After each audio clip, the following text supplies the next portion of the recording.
અમારે એક બાજુનું ગામ છે સાહેબ, મારા દાદા પાંચસાની પાहुलीની દેવી કહેવાય.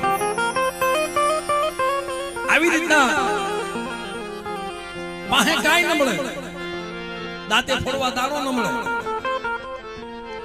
નાનપણમાં માવતર મરી ગયા હતા અને રંજીતભાઈ ભયું માથે જકારો મળી ગયો.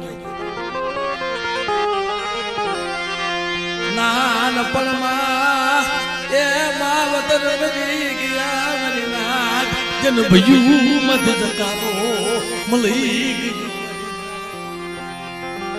જન ભયું માથે જકારો મળી ગયો, હાલી નીકળ્યા.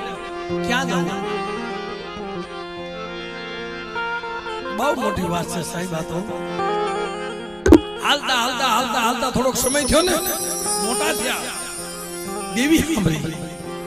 હવે પાસે નહીં સંદર્ભો, નહીં વસવેલી, નહીં ઢાંકણી, નહીં અમર પિયાલો.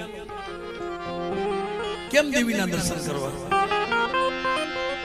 સાંભળો મારી નાથ, આ દૂરની ઢગલી કરી છે ને,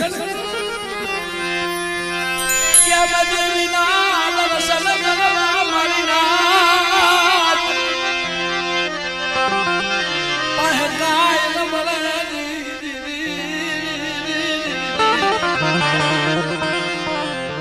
સંધુ મામા પાસે કાય ન મળે.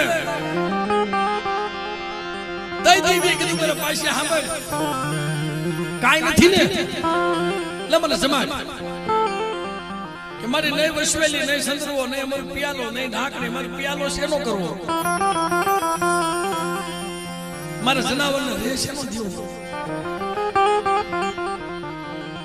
મારા બાધા શેના પીરવા? કાલ દુનિયા દાંત કાઢશે મને. મારા પાસે પેલા મારી નાચને ભેગી તો કરી, મારા નામના વાયક તો છોડ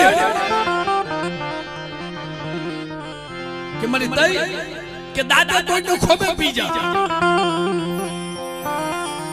દાદા તોડને પહુલીએ પી જા. પહુલીઓ એટલે ખોબો.